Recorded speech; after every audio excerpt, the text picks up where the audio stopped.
तो हेलो बच्चों, online genius channel में आपका स्वागत है। अगर चैनल में पहली बार आए तो टेलीग्राम ज्वाइन कर लेंगे। ये इंस्टा आईडी है, यहाँ से तुम लोग फॉलो कर सकते हैं। अगर मेरे से बात करना चाहते तो यहाँ से तुम लोग बात कर सकते हैं। ये एफबी आईडी है। तो आज जो है कौन वाला चैप्टर शुरू किए, विद्युत धारा और रासायनिक प्रवाह। तो आज खास दिन है, आज दीपावली है। तो सभी बच्चों को दीपावली की हार्दिक शुभकामनाएं। अच्छा से दीपावली मनाइए और मतलब अच्छा से पटाखा फुटाइए।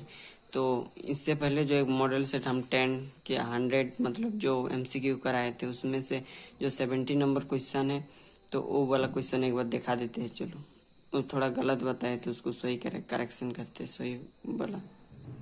यहाँ से तुम लोग देख सकते हो वाला जो है क्या, नीचे दिए गए चित्र ए बी सी परावर्तक सतहों को प्रकाश किरणें पड़ती है। तो जो होता है उसमें हम ई वाला सही बताए, तो मतलब इसमें जो तीनों है ए बी सी, इसमें तीनों का जो होगा ए बी सी तीनों का बराबर होगा। बताइए इस सतह पर आपतन कोण परावर्तन कोण के बराबर होता है। तो ये जो होगा तीनों का जो होगा ये बराबर होगा। उसमें हम ई वाला सिर्फ बताए थे। तो ए बी सी इसमें तीनों में आएगा। क्या होगा, आप जो परावर्तित जो आने वाला किरण उसके जो परावर्तन कर देगा। आपतित किरण जो आता है ना, परावर्तित किरण, तो आपतित कोण और परावर्तित कोण हमेशा बराबर होता है। तो ये वाला जो आंसर होगा इस तीनों वाला आएगा। तो इसको हम गलत बताए थे, इसको सही करा लेंगे। नहीं तो कोई बच्चे बोलेगा सर ने गलत पढ़ा दिया, तो इसको सही कर लेंगे। उसके बाद चलो नेक्स्ट पार्ट में आते हैं। ये वाला पार्ट जो क्या है, विद्युत धारा और रासायनिक प्रभाव के बारे में देखेंगे।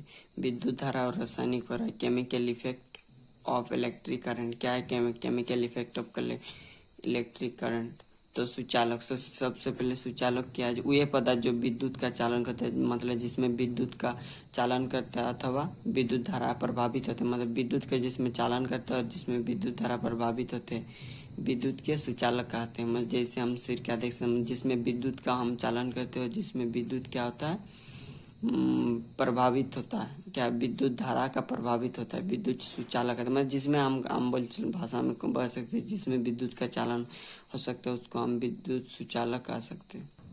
यहाँ से देख सकते हैं ये वाला फिगर है। उसके बाद जो है हिन चालक के बारे में देखें। ये पदार्थ जिसकी अच्छी तरह से विद्युत का क्या होता है, चालन नहीं होता, जिसमें विद्युत का अच्छी तरह से चालन नहीं होता, उसे हिन चालक कहते हैं। जैसे टमाटर का रस, उसमें क्या होता है, विद्युत का चालन नहीं होता, उसमें विद्युत मतलब उसमें प्रवाहित नहीं होता है, उसमें हिम चालक कहते हैं उससे। जैसे टमाटर के रस में अच्छी तरह से जिसमें विद्युत का चालन नहीं करते। उसके बाद हम देख सकते हैं कुचालक क्या है। कुचालक वह पदार्थ जो विद्युत का चालन नहीं करते, विद्युत का कुचालक करते, जिसमें विद्युत का चालन नहीं, जिससे होकर विद्युत क्या होता, प्रभावित नहीं होता है, उसे हम क्या कह सकते हैं, कुचालक कह सकते हैं। उसके बाद जो नेक्स्ट पॉइंट है देखते हैं क्या है। जो कुचालक का उदाहरण यहाँ से देख सकते हैं, उसका जो अशुद्ध जो वर्षा जल होता है उसको, उसमें क्या होता है, विद्युत का चालन नहीं होता है।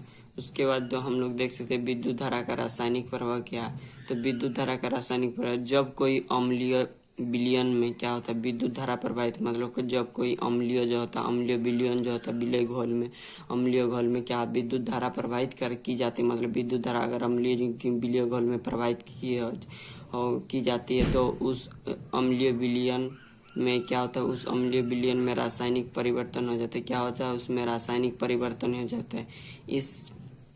इस विद्युत धारा के रासायनिक प्रभाव, इसे विद्युत धारा का रासायनिक प्रभाव हम कह सकते हैं। मतलब जब कोई अम्लीय विलयन में विद्युत धारा क्या होता है, प्रवाहित की जाती है, तो उस अम्लीय विलयन में रासायनिक परिवर्तन हो जाते, क्या रासायनिक परिवर्तन हो जाते, इस विद्युत धारा को रासायनिक प्रभाव कहते हैं। उसके बाद हम लोग यहाँ से देख सकते हैं कि वो क्या है, विद्युत उपघटन, क्या इलेक्ट्रोलाइसिस।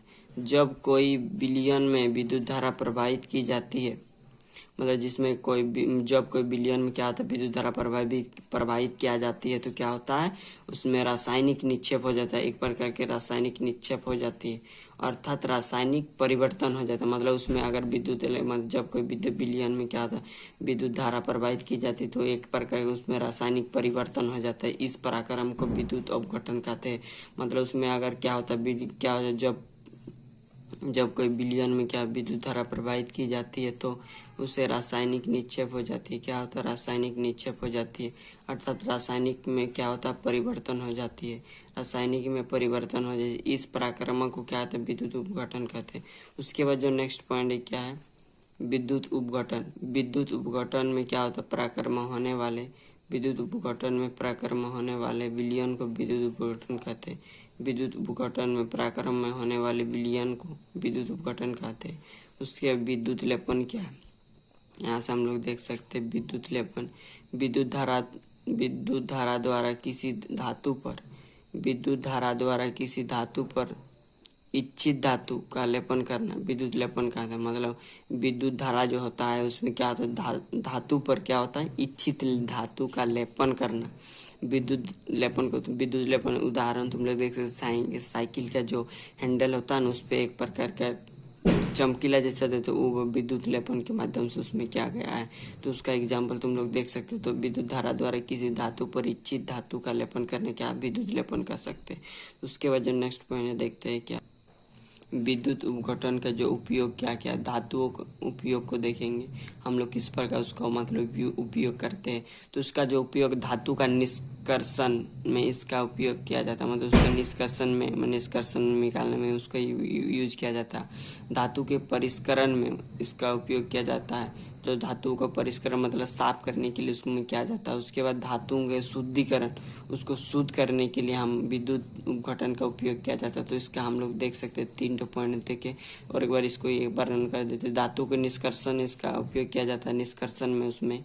उसके बाद धातु के परिष्करण इसका उपयोग किया जाता है परिष्करण में। उसके बाद धातु के शुद्धिकरण में विद्युत उपघटन किया जाता है। उसके बाद हम लोग यहाँ देख सकते एलईडी वाला, ये तो एलईडी ये अच्छा से बनाई नहीं हो तुम लोग, ये सब देख लीजिए क्या बोलते हैं, किताब से फिगर देख लीजिए। उसके बाद इस एलईडी को क्या से वर्णन किया गया है उसको हम लोग देखते हैं।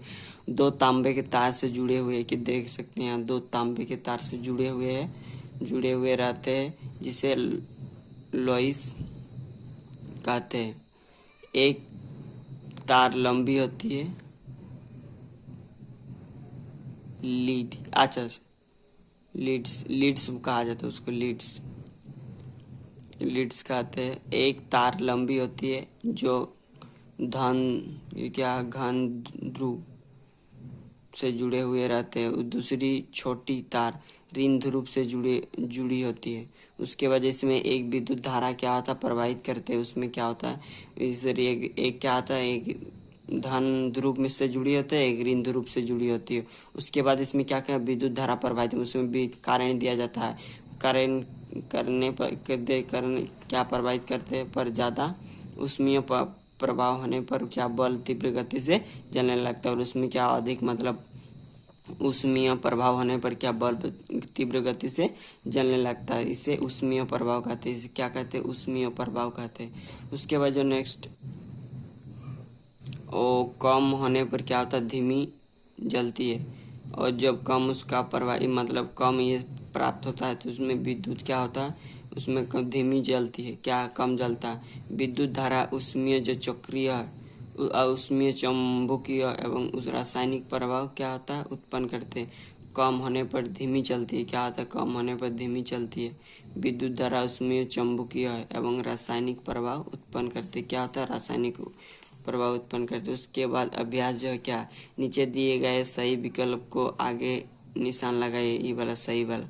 तो विद्युत धारा का उत्पन्न करता है कैसे, विद्युत धारा को उष्मीय चुंबकीय का रासायनिक प्रभाव, विद्युत धारा उत्पन्न करते हैं क्या, उष्मीय चुंबकीय का रासायनिक प्रभाव। उसके बाद जो दूसरा है, निम्नलिखित में कौन सा घोल विद्युत का सुचालक है। तो इसमें हम लोग देखिए अशुद्ध जल, जो कुचालक बोला है, सुचालक नहीं, कुचालक तो क्या अशुद्ध जल जो वर्षा जल होता है उसको। उसके बाद हम लोग देख सकते हैं यहाँ तीसरा नंबर में, निम्नलिखित में कौन सा ऐसी धातु है जिसका विद्युत लेपन द्वारा किसी वस्तु का चमक को बढ़ाई जा सकते। तो क्रोमियम के द्वारा, क्रोमियम के द्वारा। उसके बाद जो है खाली स्थानों को भरिए भरा, तो इसमें विद्युत चालन क्या है, विद्युत चालन करने वाले अधिकांश द्रव्य क्या है, अम्ल और क्षारक तथा क्या है, इसमें डैश में लवण विलयन होते हैं। तो यहाँ से हम देख सकते हैं जो इसमें कितना है 1 2 3 तो डैश। तब विद्युत चालन करने वाले अधिकांश जो द्रव होता है अम्ल, दूसरा में क्षारक तथा लवण का विलयन होते हैं। उसके बाद तीसरा से हम यहाँ से देख सकते हैं क्या है, किसी बिलियन से क्या विद्युत धारा प्रवाहित होने पर क्या होता है, रासायनिक प्रभाव होता है।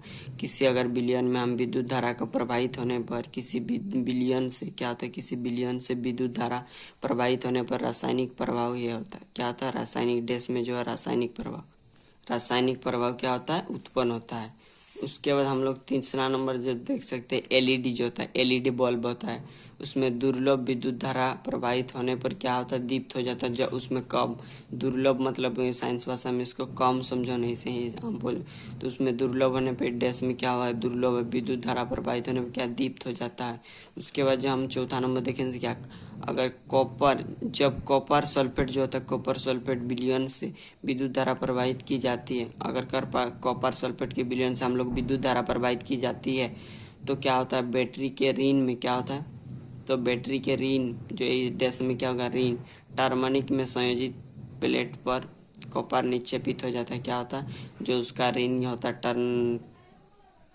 टर्मिनल जो होता है, टर्मिनल से संयुक्त प्लेटों पर क्या होता है, कॉपर निक्षेपित हो जाता है। कॉपर का क्या हो जाता है, निक्षेपित हो जाता है अगर ऋण टर्मिनल में क्या होता है। उसके बाद जो है 5 नंबर है, विद्युत धारा द्वारा किसी पदार्थ पर, जो विद्युत धारा है किसी पदार्थ पर इच्छित धातु जो होता है परत निक्षेपित करने क्रिया को क्या होता है, विद्युत लेपन कह सकते हैं। मतलब जो विद्युत धारा द्वारा किसी पदार्थ पर हम इच्छित धातु का परत निक्षेपित करने पर क्या होता है, निक्षेपित करने की प्रक्रिया को क्या कहते हैं, विद्युत लेपन कहते हैं। उसमें क्यों क्या बोलते हैं, विद्युत लेपन कह सकते हैं। उसके बाद जो है किसी धातु पर क्या होता है, इच्छित धातु का परत निक्षेपित करने की प्रक्रिया को क्या कहते हैं, किसी अगर धातु पर इच्छित धातु का परत निक्षेपित करने की प्रक्रिया को क्या कहते हैं, किसी धातु पर इच्छित धातु का परत निक्षेपित करने की प्रक्रिया को विद्युत लेपन कहते हैं। मतलब किसी धातु पर इच्छित धातु जो होता है उस पर एक निक्षेपित करने की प्रक्रिया को विद्युत लेपन कहते हैं।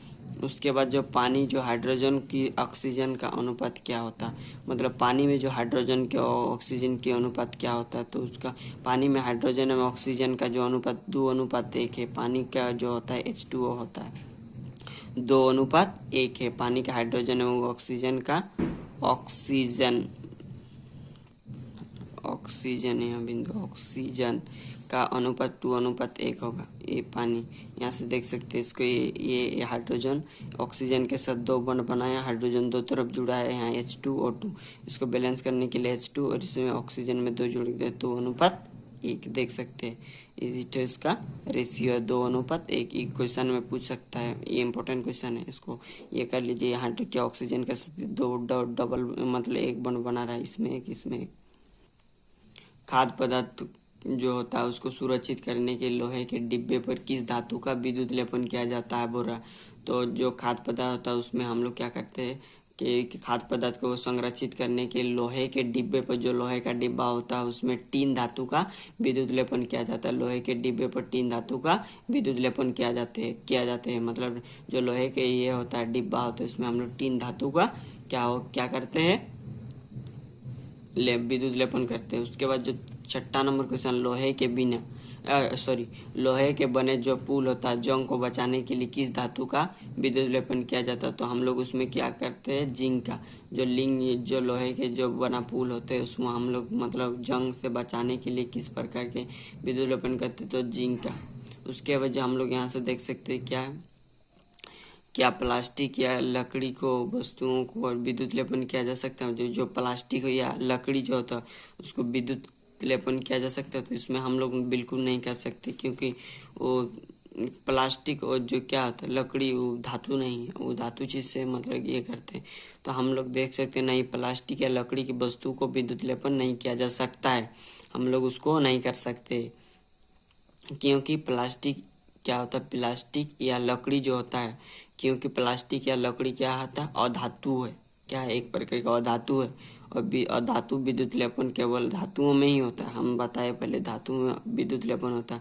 और जो प्लास्टिक और लकड़ी जो अधातु है इसलिए हम लोग उसको विद्युत लेपन नहीं कर सकते। उसके बाद जो यहाँ पर देख सकते हैं भीगे हाथों, जो भीगा हाथ होता है उसमें क्या होता है, भीगे हाथों में विद्युत उपकरणों को छूना क्यों खतरनाक होता है, तो भीगे हाथों में विद्युत उपकरणों को छूना क्यों खतरनाक होता है, तो भीगे हाथों में विद्युत उपकरणों को छूना खतरनाक होता है क्योंकि पानी विद्युत का सुचालक होता है। क्या होता है? पानी विद्युत का सुचालक होता है तथा विद्युत पानी से होकर हमारे शरीर में प्रवेश कर सकता है।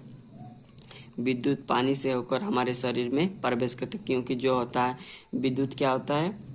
पानी का सुचालक होता है। अगर पानी के संपर्क में विद्युत मतलब उसके संपर्क में आएगा तो हम लोग को क्या होगा? झटका मारेगा, करंट लगेगा। इसलिए हम लोग उसको विद्युत उपकरणों को छूना खतरनाक माना जाता है। तो इसलिए हम लोग उसको हाथ से नहीं, प्लास से ये करते हैं। उसके बाद हम लोग यहाँ से देख सकते हैं 9 नंबर जो क्वेश्चन है, अशुद्ध जल जो होता है विद्युत का चालन नहीं करते। जो अशुद्ध जल होता है उसमें विद्युत का चालन नहीं किया जाता है, परंतु नल का जो पानी होता है इसमें विद्युत चालन करते हैं। क्यों? देखो, जो अशुद्ध जल होता है ना उसमें कोई भी मतलब उसमें कुछ मिला नहीं होता। नल के पानी में जो उसमें पोषक तत्व मिट्टी से जो मिलता है ना उसमें बहुत कुछ पोषक तत्व पानी के साथ में मतलब ये होता है। इसीलिए मतलब क्या होता है, वो उसमें ये करते हैं, विद्युत का चालन करता है। तो देखते हैं क्या आंसर में, हम तो ऐसे उसको बताए। तो अशुद्ध जल को क्या होता है? विद्युत का चालन नहीं करते। जो अशुद्ध जल होता है, जो वर्षा जल, उसमें विद्युत का चालन नहीं, क्योंकि उसमें खनिज लवण नहीं रहते। क्या होता है हम बताइए? उसमें खनिज लवण बिल्कुल नहीं रहते। खनिज लवण अनुपस्थित आयनों का निर्माण नहीं मतलब क्या होता है? खनिज लवण अनुपस्थित में आयनों का निर्माण नहीं हो सकता। मतलब खनिजों की अनुपस्थिति में आयनों का निर्माण नहीं हो सकता है।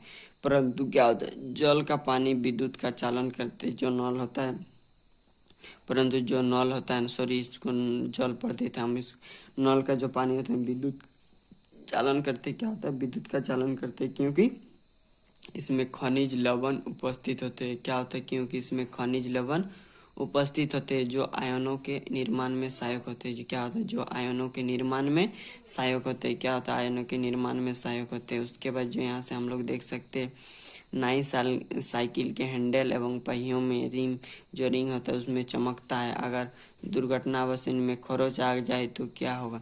तो जो हम लोग यहाँ से देख सकते हैं, क्या वास्तव में साइकिल और हैंडल एवं पहियों में जो रिंग होता है उसमें लोहे का बना होता है, जिन पर विद्युत लेपन की सहायता से क्रोमियम को परत चढ़ाई जाती पड़े क्या होता है? परत चढ़ी होती है। जो होता है क्रोमियम का परत चढ़ी होती है। अगर दुर्घटनावश क्या होता है इनमें खरोंच आ जाए तो क्या होता है? क्रोमियम का परत क्या होता है? हट जाती है। क्या होता है? हट जाती है और जंग लगने से संभावना बढ़ जाती है। उसमें एक प्रकार का विद्युत लेपन किया जाता है, उसमें क्रोमियम का परत चढ़ाया जाता है। अगर उसमें दुर्घटनावश खरोंच आता है उसमें जंग लगने का भय रहता है। तो उसके बाद जो हम लोग नेक्स्ट पॉइंट देखेंगे यहाँ से, आग लगने पर कर जो फायरमैन है, फायरमैन इसको बोला जाए, फायरमैन पानी का उपयोग करने से पूर्व उस क्षेत्रों को मुख्य विद्युत आपूर्ति बंद कर देते हैं। ऐसा क्यों करते हैं, इसकी व्याख्या कीजिए। तो जो होता है फायरमैन, वहाँ अगर आग लगने का फायरमैन के पानी का उपयोग करने से क्या पूर्व जो पहले क्या होता है उस क्षेत्रों का मुख्य क्या होता है विद्युत आपूर्ति बंद कर देते हैं, क्योंकि पानी विद्युत का सुचालक होता है।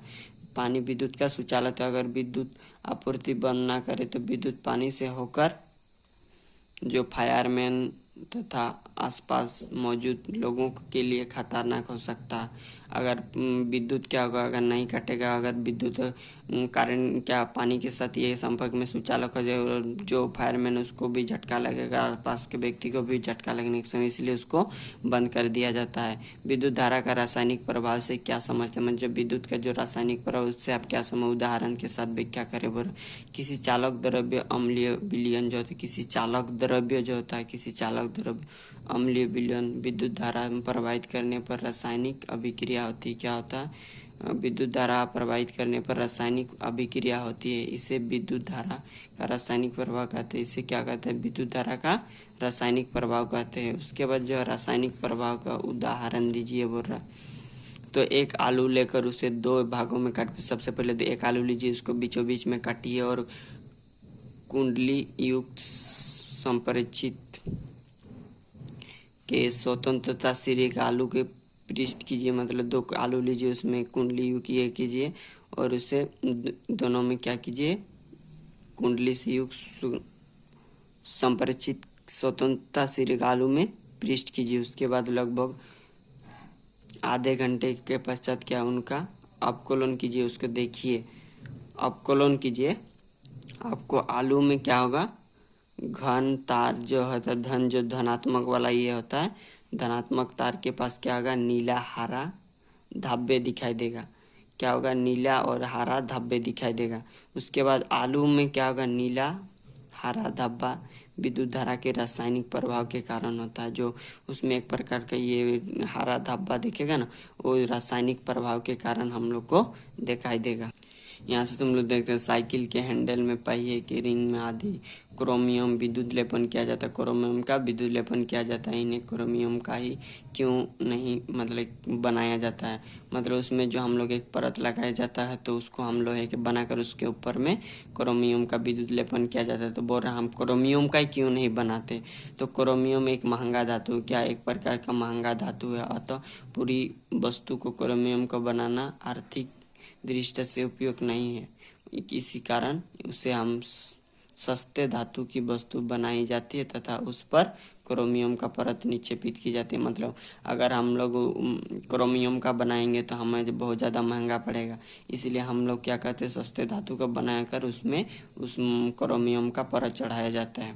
उसके बाद जो नेक्स्ट क्वेश्चन जो क्या है, जब किसी संपरिचित्र के स्वतंत्रता सिरे किसी विलयन में डूबोते हैं तो चुंबकीय सुई विक्षेपित होती है। क्या आप इसके कारण की व्याख्या कर सकते हैं। तो हम देख सकते हैं यहाँ पर क्या, जब किसी संपरिचित्र के स्वतंत्रता सिरे को किसी विलयन में डुबाते हैं तो क्या होता है, चुंबकीय सुई विक्षेपित होता है। क्योंकि संपरिचित्र का स्वतंत्रता सिरा क्या होता है, विद्युत के प्रभाव के माध्यम से क्या होता है, विद्युत के प्रभाव का माध्यम बन जाता है। क्या होता है, स्वतंत्रता सिरा विद्युत के प्रभाव का माध्यम बन जाता है तथा विलयन में डालने पर क्या होता है, विलयन में डालने पर उस विद्युत धारा का परिपथ क्या होता है, पूर्ण हो जाता है।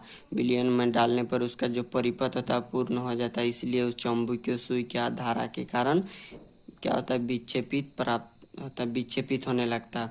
उसमें जो होता है सर्किट क्या होता है, पूरा हो जाता है विलयन में डाल देने से, इसलिए मतलब सुई उसका एक क्या करता है, विक्षेपित उत्पन्न हो जाता है। उसके बाद जो हम लोग नेक्स्ट लास्ट क्वेश्चन इस पार्ट का क्या है, विद्युत लेपन क्या है। विद्युत लेपन क्या है, इस प्रक्रिया में अम्लीय जल का उपयोग क्यों किया जाता है। विद्युत लेपन क्या है और इस प्रक्रिया में हम क्या कर रहे हैं, अम्लीय जल का उपयोग क्यों किया जाता है। तो हम लोग यहाँ से देख सकते हैं क्या है, विद्युत धारा की सहायता से किसी धातु के सतह पर विद्युत धारा की सहायता से किसी धातु के सतह पर इच्छित धातु का परत निक्षेपित करने की प्रक्रिया को विद्युत लेपन कहते हैं। मतलब देखो, विद्युत धारा की सहायता से किसी धातु के सतह पर इच्छित धातु का निक्षेपित करने की प्रक्रिया को विद्युत लेपन, मतलब किसी भी मतलब धातु है उसके ऊपर में एक प्रकार की मतलब परत चढ़ाई जाती है, इस प्रक्रिया को हम विद्युत लेपन कहते हैं। उसके बाद इस प्रक्रिया में अम्लीय जल का उपयोग विद्युत धारा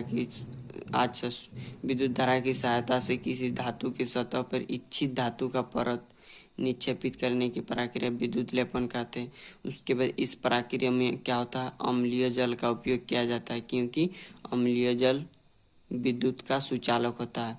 और इस प्रक्रिया में क्या कहता है, इस प्रक्रिया में विद्युत का सुचालक होता है। सॉरी, इसको हम गलत से कुछ उल्टा बोल दिया शायद, तो और एक बार देखते हैं इसको क्या बोल रहा है। विद्युत धारा की सहायता से जो होता है, विद्युत धारा की सहायता से किसी धातु के सतह पर इच्छित धातु का परत निक्षेपित करने की प्रक्रिया विद्युत लेपन, मतलब इच्छित धातु का परत निक्षेपित करने की प्रक्रिया को विद्युत लेपन कहते हैं। यहाँ तक समझे। उसके बाद इस जो प्रक्रिया को अम्लीय जल का उपयोग किया जाता है, इसमें क्या होता है, अम्लीय जल का उपयोग किया जाता है, क्योंकि अम्लीय जल जो होता है विद्युत का सुचालक होते हैं। क्या होता है, अम्लीय जल विद्युत का सुचालक होते हैं। तो इसको सही कर लेंगे, इससे पहले कुछ और बोल दिए थे, है ना, उसके लिए माफ़ी चाहता हूँ। तो अगर चैनल में पहली बार आए हैं तो लाइक शेयर और सब्सक्राइब करेंगे और टेलीग्राम को ज्वाइन कर लेंगे। अगर मेरे से बात करना चाहते हो तो इंस्टा ID में फॉलो करके मैसेज कर सकते हैं, और नहीं तो टेलीग्राम में भी मतलब मैसेज कर सकते हैं।